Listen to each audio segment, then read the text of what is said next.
Good evening, everyone. A very warm welcome to all of you from the Coaches for You family. Coaches for You is a community of coaches from all over the country who have joined us to help during these challenging times. I'm Preeti and I'm your host for the session today. So to begin with the webinar today, we have with us Nikhil Dey. He is our speaker for the day. So Nikhil is a vice chair of a leading public relations firm, and his expertise lies in crisis communications, which is very hard to match. And he is a trusted advisor to many top Indian and many multinational companies operating from India. Today's topic, dealing with uncertainty, seems to be rightly picked up by him. So over to you, Nikhil, for the webinar. Thank you. Thank you so much. It is truly a pleasure and a joy to get the chance to share a little bit of my life and my learnings with those who have chosen to log on today. So as you said, I am a communications professional, but I am also a joyful coach, coach by passion. And the crisis part, I think, has prepared me theoretically for dealing with uncertainty, but the practice of it is a very, very different ballgame. And I have also been a student of mental health, triggered by a doctor who I heard speak at a large communications conclave about a year ago, actually. And he's a leading sort of voice in mental health, Dr. Samir Parekh, who talked to us communications professionals on the sidelines of a big event. And his message, which I happened to walk into that session. I wasn't planning to. It was just something that I landed in. I was a backbencher. But something that he said, he had a hashtag unmute yourself, right? And that unmute yourself, he probably doesn't even know the impact it's had on me, but I'm speaking here today because of that event. Sort of asterisk disclosure, I'm not a qualified mental health practitioner, though I believe I'm a mental wellness aid in the form of a coach. But I think that's what's brought me to this doorstep today, to share my personal story of how I have dealt with a lot of anxiety, difficulty, and uncertainty that has been thrust upon us by COVID. And I hope each one of you in some small way gets something out of that sharing. So what I'm going to talk to you about for the next 30 minutes or so is dealing with uncertainty, how I have learned how to do that. And an aid to memory is the AEIOU plan. And I will tell you what the A, the E, the I, the O, and the U are all about in a bit. But before we begin and go there, one of the first things I'd like each one of you to do, I'm sure you're having a busy day and something drew you to this, something made you feel that, hey, maybe I should spare that half an hour to figure out how to deal with uncertainty. And therefore, on a scale of 1 to 7, just check in with yourself and see how much attention do you think you are keen to give to these 30 minutes that you have chosen to show up for. 1 is low, 7 is high. There's no right or wrong answer. It's just an honest reflection, check-in. So I'm at about a 6. Okay, I'm a little worried that my dog, who is sleeping on the bed that my son is also sleeping on next to me, is going to start barking. That's distracting me a little bit. So I'm going to use this time as your polls are coming in to talk to myself and say, it's okay. If my dog barks, it's okay, so that I can get to a 7. But wherever y'all are at, think of that one small thing you can do to maybe keep your phone at arm's length. Maybe put your earphones on if you're in a place that's causing you distraction. Any small thing you can do to stay with your intent. Whether there are a few people who are at, well, there are 42 people at 7, 26 at 6, somebody's at a 1, nobody is on 2 or 3, 5% at 4. So as you can see, depending on where everybody is in their life right now, different amounts of attention are being offered to us. So just check in with yourself and try and hold on to your resolve. Whatever that was, stay with that for the remaining 30 minutes. So thank you for participating in that poll. And now let me begin to tell you about my journey of dealing with uncertainty and unveil the AEIOU plan to you. The way I look at this and the way I see this, when I think of a metaphor for the AEIOU plan, the picture of this seesaw comes to mind, because this seems to be what I feel like my life has been like for the last few months since this lockdown happened. It's been literally a seesaw of up and down, and I've chosen an image with 2 seesaws because it seems like so many things are happening at the same time that it's been really difficult to try and keep track of. You know, we talked about being the crisis manager. In the world of crisis management, we teach that when a crisis hits a company or an individual, there are phases that you go through, right? The first phase being denial. This can't be happening. Impossible. Not to me. This happens to others, or this happens in the movies, right? So from denial, then there's a host of other phases, including anger and wanting to blame somebody, fault finding. And these phases, depending on which science you subscribe to, are either 7 stages or 5 stages, but there's a bulk of stuff that is immobilizing, right? Which is non-productive. And then comes the point when you get to acceptance. And when you get to acceptance is when you say, wow, this is happening to me and nobody's coming to help. I have to help myself. I have to find my way through. So in this seesaw, but there is this gradual stage that we seem to be going through.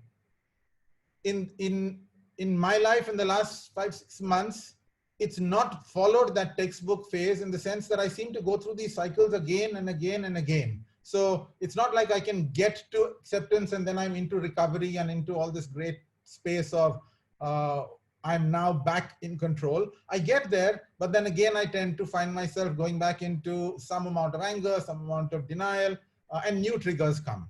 So I think that's the first thing I'd like to share, that seems to have been my experience. And the more people I've talked to, they've all resonated with it, saying, hell yes, that's absolutely what we are going through. But if you bear with me through the AEIOU, I want to show you how the seesaw of life can change, can be actually in a way a fun place, because a seesaw can either be something very difficult to deal with, or it can be a fun place. So the A is for anxiety. And I touched upon the fact that getting in touch with the fact that there is anxiety in me, acknowledging it and accepting it, was not easy for me to do. And I will tell you more about how I got there and how it helped me to accept it. So if one side of this is the anxiety, then the other side of this is the energy. What are my positive energy givers? What are the things that I can plug into? You know, like this device that many of us have, mobile phone, it can do so many wonderful things when it's charged. But when the charge goes down, it's not very helpful. And that's the analogy I see over here. So the anxiety drains the battery, the positive energy charges it again. And when you are well charged, then you can do a lot of things with the capabilities that you have. And that brings me to the intent. The intent with which I approach anything in my professional life or in my personal life, the why matters so much. And I think that's been pivotal. The discovery of staying true to the why and not just ticking the boxes has been very, very powerful for me. And then the other 2 pieces of this are focusing on others and focusing on myself. So focusing on giving, because that's been a wonderful new discovery. I've learned so much about the power of giving in these last 5 months. But I've also learned that I have to sometimes look after myself, and self-care is not selfish. So this is an acronym for you to remember. On one hand, anxiety drains the battery. On the other hand, you have to find that power source to charge up again. Then you have the other and the you. And therefore, if you look at the seesaw through the prism that I see it, the playfulness with which I embrace this space, the willingness to accept both the anxiety, not try and say that, no, I'm going to escape that, because it exists. I have to be comfortable with it, but draw on energy that enables me to deal with it. And at the same time, take care of myself enough so that I can focus on the giving, so that I can touch others' lives. And all of that is on this hinge of the intent with which I approach everything that I do. And if I can find that honesty and meet that moment with honesty, I find it's so much easier to show up in the way that I would like to. So this is the playful playground, the fun playground, not the anxious place. And if I'm talking to a younger generation who is saying, what's that? I don't know what that is. Think of it as an old-fashioned roller coaster. The new equivalent is the roller coaster, right? It still goes up and down, but it's speeded up like 100x, and the impact of the highs and the lows is accentuated. But both these can be a joyful place or a really scary place. And I choose. And that's one of the first things I want to share. I choose every morning when I get up to try and find that playfulness, that lightness, that joyfulness. And it's been a liberating experience for somebody who's otherwise been pretty serious through his entire life. So I'm really enjoying this new space and enjoying the playground of life in spite of being locked up. And I keep telling people that I don't think I've connected with so many people as I have in the last few months. Though I'm physically disconnected, I am connected literally with the world, I feel. So now let me take you through the journey of the A, the E, the I, O, and U. This anxiety is all pervasive. There's anxiety for our health physically. There's anxiety for our mental health. There's anxiety for our loved ones. There's anxiety at our work. There's anxiety of the pressures and demands. There's anxiety around losing your work, losing your livelihood. All sorts of fears and anxieties abound. And for the initial month or little more than that, when I was first put into this environment, I was the hero, right? I was the super dad, the great boss, the good son, everything in control, or at least on the face of it. I'm good, I'm super. Anybody call, how you doing? Yeah, all good, perfect, all great. Two little stories I want to share with you that brought me the awareness and then eventually the acceptance that all was not okay.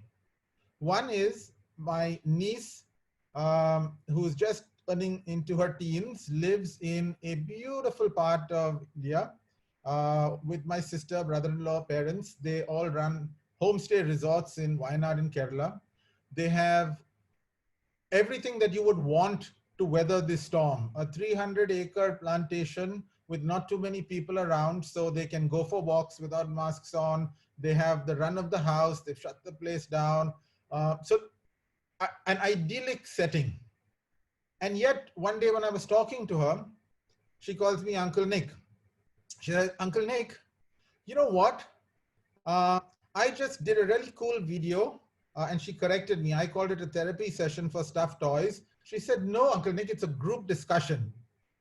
But she was having, and this is actually a picture of her stuffed toys. There's Barney, Jane, Craig, Wolfie, Aryapta, and Lena. And all of them have some really serious problems. And in the spirit of not sharing something that's confidential, I'm not going to get into what ails each one of them, but each one of them were dealing with a lot of difficulty. And my niece was helping them get through it in this group discussion or session. What this brought alive to me was that the anxiety and fear of what's gripping the world has also touched a teenage girl sitting in the most idyllic place, but she found a wonderful creative outlet to allow all of this to the surface. And we would never have even got in touch with the fact that she was probably dealing with some of these things, but so playfully, so creatively, so wonderfully. And I have been working with a coach for a while. And because I was in this hero mode saying that I have to do all these things, all the nice to do things were put on the back burner. So my coaching sessions with my coach were sacrificed at the altar of many other things that occupied my life. Till about 2 months in, when I found that hour to reconnect with my coach. And that session was a very, very different session from anything I've had before, because all my anxiety came to the surface. And when it did, I found that I was scared. I think that's the right word. I was fearful of this handsome young man's future. My young son, and that's Cookie, both of them who I mentioned are fast asleep on the bed next to me right now. I was very, very, very worried about his future. And he was all set to go to the University of Illinois, and all his plans were thrown out of gear. There was so many things he was looking forward to that he got cheated of. And in retrospect, I realized he handled it beautifully, and I was doing a pretty lousy job of handling it because I was bottling it all up, not accepting that something was causing me so much worry and angst. But the minute I was able to accept it, acknowledge it, and I want to introduce you to two tools that landed in my lap. One is a courtesy Dr. Dan Gall, and the other is by Mel Robbins. So the name it to tame it framework is give that which causes you anxiety and fear a name. So the scary Neil future is this monster that comes attacking me, and it still does. Like 2 days ago, I got another attack of the scary Neil future, but now it has a name. I can see it coming. And when I can see it coming, I know how to deal with it. And that's this really simple thing called the 5-second rule. And I'm going to now invite each one of you, as I've been talking, to think about, is there something that is preoccupying your mind, that's just lurking there, that keeps coming at you, that you haven't found a way to give a name to? If yes, try and give it a name. But more importantly, even if you can't name it, you can see it, you have to stop it. And one of the brain hacks is the 5-second rule, which is counting backwards. And it's important to count backwards. It doesn't work if you do 1, 2, 3, 4, 5, because our brain works normally like that. But the minute you do 5, 4, 3, 2, 1, it's like the emergency brake on that monster that's coming at me. And then I can imagine a better future, which is what I do. So I'm going to give you just maybe 30 seconds to get in touch with, is there an anxiety monster that's lurking? Can you give it a name? And try the 5, 4, 3, 2, 1 for yourself in the next 30 seconds. Thank you for those who did. And for those who just think that maybe there's something here, but you're not in the right frame of mind to do it, you can search for it online. There's a host of content around the work that both Dr. Dan Segal do around Name It to Tame It, and Mel Robbins on the 5-second rule. But how I use this, and I say it keeps coming back. The monster hasn't left, but I just know that I have a handle on it. One of the things that this enabled me to do was that when I was so consumed with worry about whether he'd be able to go, whether the university would accept him and all of that, he came back to me one day with an idea saying that, you know what, I'm doing nothing. I'm sitting at home. I've been thinking of launching a new business. And I said, yes, let's do it. And literally within 24 hours, we had turned an idea into a reality. We had booked a domain name. we had worked through what the idea was, and the idea is something called Student Upstart. StudentUpstart.com is his new business venture. He is evangelizing student entrepreneurship, and he has been a student entrepreneur, and he found that there was no content for students who were really looking to scale their business, and he said, you know, I'm going to create it. So in my effort to create the better future for him, it doesn't have to be, at that point of time, it was Illinois or bust. And luckily, he is now online doing his Illinois course. But at that point of time, Student Upstart became the better future that we invested so much energy into. And through that, we connected, we had fun. I got to join a group called Complementers that was about mentoring other people, and invited him onto a talk show with me. And we had an absolute blast. So this fear of the future, the minute I was able to turn it into something that we could do together, was still about his future. And he's learned so much through these two examples, and there are many more. But that's what I urge you to try and do with whatever is confronting you. Try and hold it, and then think of that one small thing, that one small step that you can take to move towards a direction of a better future. Yes, Nikhil. So we do have a few responses out here. Yep. PG says, you have hit the nail on the head. I did it and it made me feel easier. And then there's one response which says, I was able to at least name the monster. And then somebody reiterates that, saying, me too, I named the monster and completed the journey to awareness. Wonderful. I'm so happy that some of you all chose to experiment and try it. And welcome to a continual journey of finding your way through uncertainty with some of these new interesting tools that I'm exposing you to. Another friend of mine is the life balance wheel. And for those of you who may not be able to read it, if you're viewing this on a small screen, there are different pizza slices of the wheel. So starting with the light blue one, which says business, career, or studies. So before I read them out, let me tell you what I want you to do. This is another 1-minute exercise. If you have pen and paper, great. If not, just do a mental checklist of checking in with yourself, right? So the life balance wheel is a wonderful way to just within a minute, take stock of how you're feeling about different parts of your life and rate yourself on a score of 1 to 10. 1 is low, 10 is high, on different aspects that make up life, right? So I'm going to read them out. As I read them out, you can rate them. You don't have to share them with me. This is your own self-reflection and check-in. So yeah, starting with the light blue one, it's business, career, or studies, right? Where am I on that on a 1 to 10? The next one is finance and wealth. Then there's health and fitness. Then there's your social life and friends. Then there's your family. Then there's romance and love, recreation and fun, your contribution to society and others, your personal growth, your spirituality, and your self-image. So if you're honest with yourself and just do a quick check-in, you will find that there are some parts that you get different scores on, and that's just normal. And if you do this next week, you will get a different score again. And I keep using this myself and with a lot of people I work with. And the invitation is, first of all, don't only focus on a low score, right? Sometimes you could be, for example, I think I'm doing much better on health and fitness in lockdown than I was pre-lockdown. And I want to keep it there and I want to get even better. So the mind always goes to, okay, I'm on a low score, I need to improve that. So the first invitation is check in with the wheel, see where you are. Don't only think of low, and then choose any one.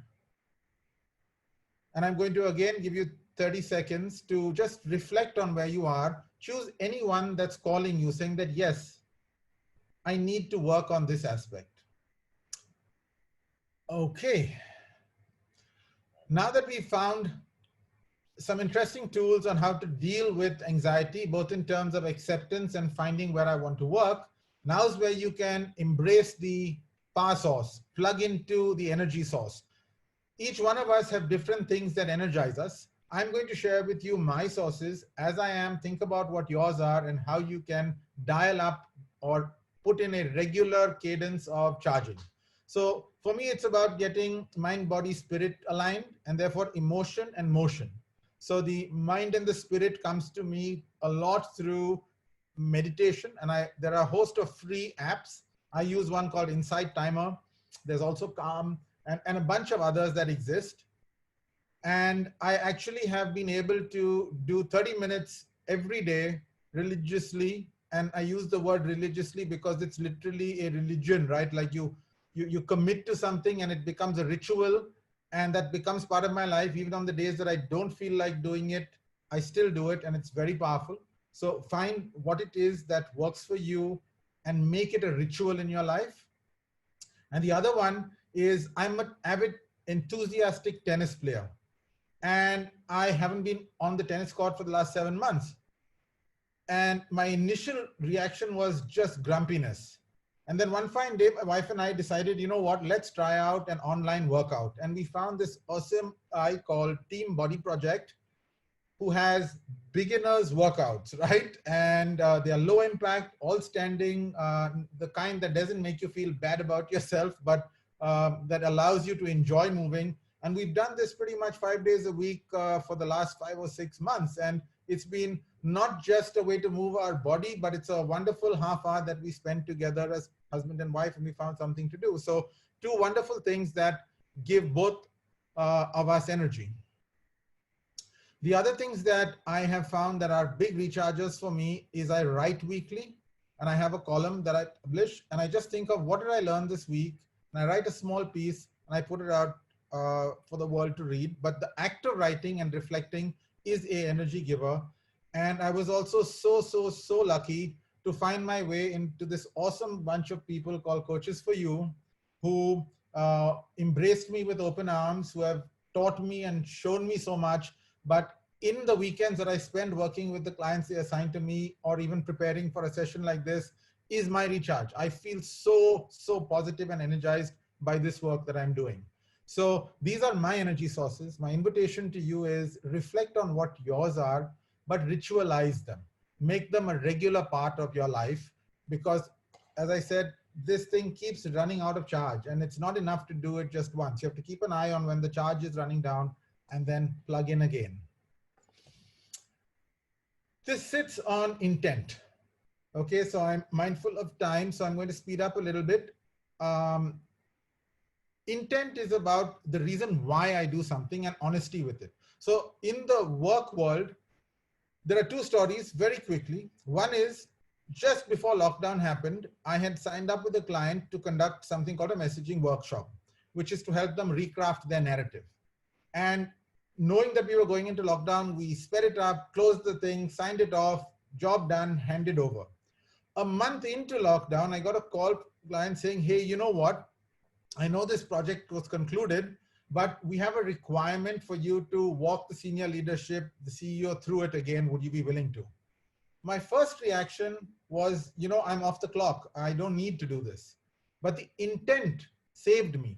The purpose with which they hired me was to help the leaders internalize the message. And by virtue of giving that additional hour, instead of sitting in a drawer somewhere, all the work that we did as a team is now living and breathing through that organization. And I'm sure it will come back in so many positive ways. Similarly, there was another client situation that I was in where I had an ex-client call me with very little notice saying, will you do a talk to address my internal team literally within 24 hours? I have a problem. The speaker I had has backed out. Can you backfill for me? I agreed to do it, even though it was a little inconvenient, but somebody asked me to help and I said, I will. But you know what I got in return is 3 weeks later, that same organization invited me to participate in a business pitch, which I would never have known because they had already invited others and my organization wasn't part of it. So both these stories for me, the moral is, if you do something with genuine intent, the dividends that come back are incalculable. Coming to the last part of my AEIOU is this mix between giving and self-care, other focus and me focus. So a few of the things that I did in the early days of lockdown, and I continue to do, is I host a weekly session learning from others. It's called the Creative Sandbox, asking them to share their experience. I create a platform, we share our experiences, we publish that content. It started off just as a way to learn and bring people together, but it has become so much more right now. And I'll tell you how that's kicked in. In fact, the session that happened earlier was courtesy that. But not focusing only on work. On the professional side, there's a lot I have shared of how this AEIOU framework has helped me. But on the personal side, I missed my dad's 70th birthday, and that's haunted me.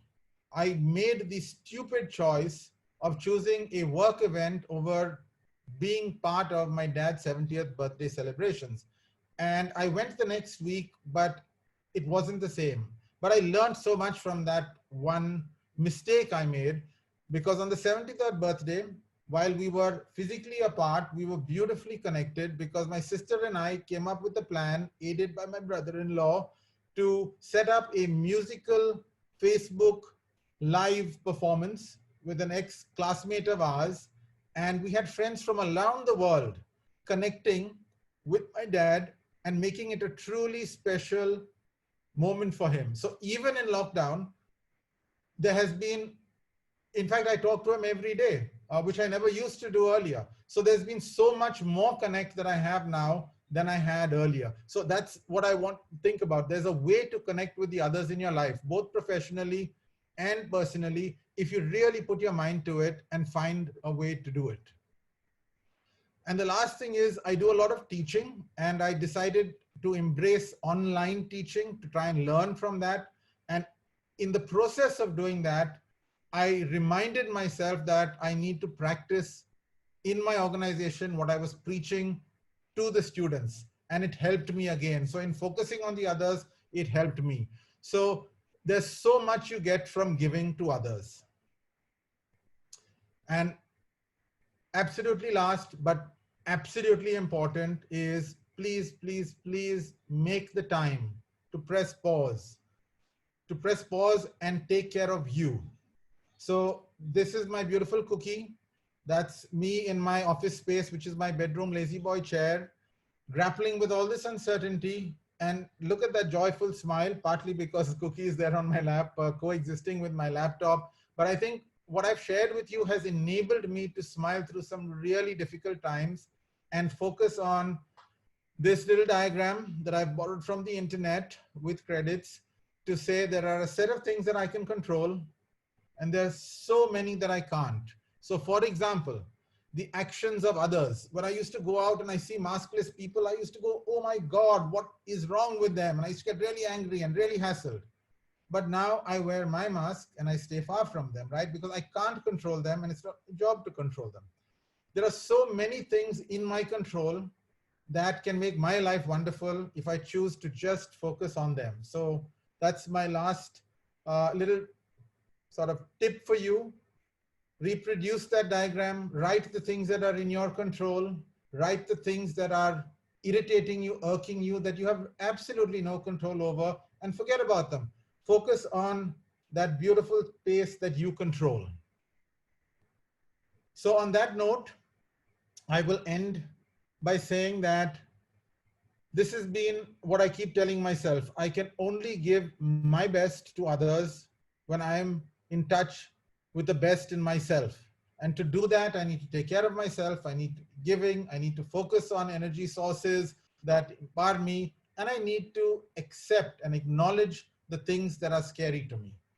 And that's my AEIOU plan.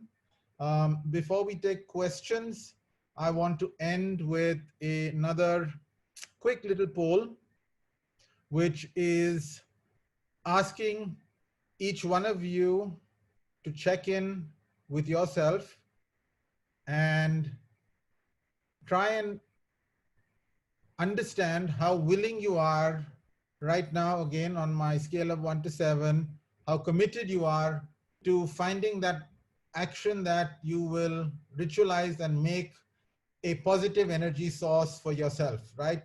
So if I could have given you or inspired you or coaxed or cajoled you to Do one thing that you know gives you energy. You are going to be so much better equipped to deal with the uncertainty and have fun on that playground, to enjoy the seesaw, not let it be a scary place. So thank you for the patient hearing. Thank you for participating and for sharing this time with me. Happy to Thank you, take. Nikhil. Thank you, Nikhil. That was really very wonderful and very lively indeed. And I really like to hear the personal anecdotes and the AEIOU principle.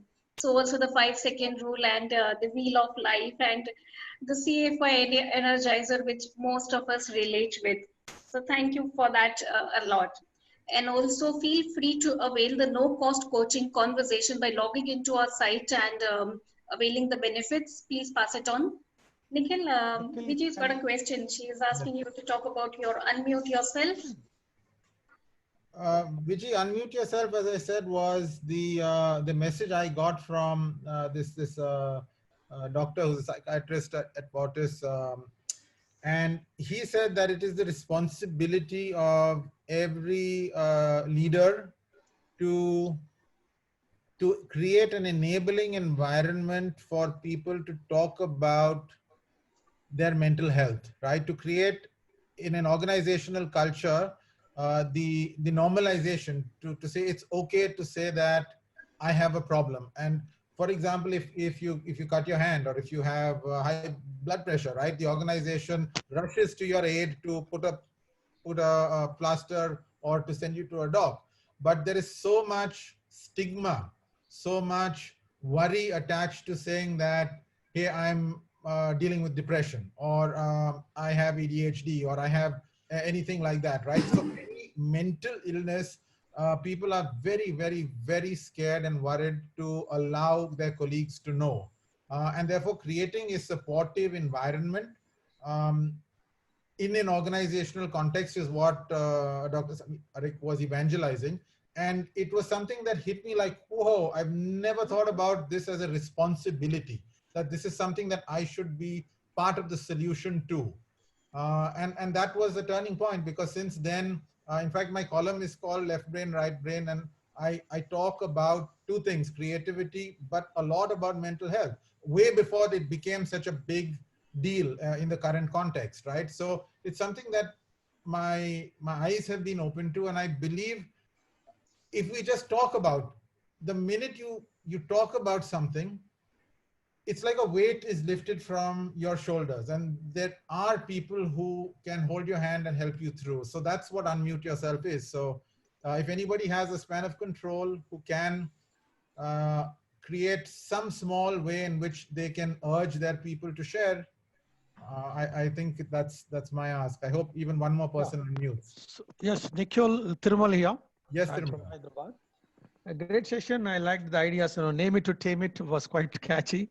Okay. And the 5 seconds rule and ritualizing wheel of life, quite interesting and thought provoking. And I really wondered when you talked about dealing with uncertainty and ambiguity. I was reading an article which talks about being comfortable with the ambiguity, Yes. and being vulnerable. Vulnerability is a strength, Yes. And from that perspective, and your content was good. You picked up something like AEIOU. We learned during the grammar days in school, about owls and Yes. then the articles and owls. But then I really wondered, you haven't used even a single word like resilience, agility kind of stuff. But you had a very good content, your own anecdotes to talk to, and then it was so easy and smooth flow of session. So, Tribula, I mean, those words I hear all the time on webinars, right? And not that I disagree with them. I just don't know how to be resilient, right? It's easy to throw the word. So when I thought of what can I share, I said, rather than telling what everybody is, let me share what I'm doing. Now, I don't know whether it will work for others, but it is working for me, luckily. So therefore, that was my approach, because, in the business of communication, buzzwords and all of that is absolutely my daily bread and butter. But I also have learned from that creative sandbox, that's not working that well anymore. What's working is what I call raw, real content. Yes. Yes. Right. So it's not polished. It's raw. It's real. It's from here. Yeah, And it's, it's anecdotal. So you can say, Acha, okay, that I can understand. So that's good. I think, it was apt. I am appreciating that, you could give experiences of yours and you spoke about your own anecdotes. Thank It was you. easy to connect and understand and then go back and apply. Thank you so much. So, Nikhil, there's one more question that's come from Vijay. She's asking what triggered the shift for you between your dad 70 and 73. Actually, I think it was work I did with both. I think meditation was one where the silence, right? Just getting in touch with myself. But a lot of work I did with my coach, because I found coaching is a safe space, a space where I'm brutally honest with myself, right? I don't bottle up things or say I'll deal with it later. My coach brings it to the surface, helps me see what sometimes I don't want to see or don't want to acknowledge. But in doing that, there's a lightness. And then there is always a way forward. They're saying, okay, I can do something about it. So I really believe in that. And I've recently also so enthused with the world of coaching. I recently also tried out 1 or 2 sessions with counselors, because I wanted to know the difference between what I get when I work with a counselor and with a coach. So I think my openness and willingness to try new experiences have allowed some of this to come alive. I even participated in 2 book reading sessions, which I feel are absolutely serendipity and synchronicity, 2 words I've recently stumbled upon, which it's like these 2 book reading sessions arrived in my life on the day, in the minute I needed to hear what I heard. So yeah, just willingness to try new things, I think, has brought that shift of, I struggle to express emotion, Vijay. I bottle it up, whereas I'm now acknowledging that, more willing to explore that, comfortable sharing that with all of you. So yeah, thank you for asking that question. You've absolutely, I think, embodied that today, Nikhil. The simplicity, I think, like Thirumal said, just so uncomplicated and yet so raw and real, right? It's been amazing. It's been a wonderful session. And I also, want to just, on behalf of CoachesForYou team, mention that for everybody else on the call, yes, coaching is truly powerful, and we have made coaching or the coaching experience accessible for everyone. We offer no cost coaching sessions with some of our fantastic professional coaches at CoachesForYou. All you need to do is go up to the website and sign up, and within 48 hours, you will be reached out to by a coach. So please avail of that service. And, I think like Nikhil has benefited, we all can benefit from this wonderful offering. Thank you, Vijay. Yes, thank you, Nikhil, and thank you, Vijay, for the announcement. And thank you all for joining in the webinar. I hope you had a good time. So Yeah. thanks for joining in. Thank you. Bye-bye. Yeah, Thank you. bye. Bye-bye.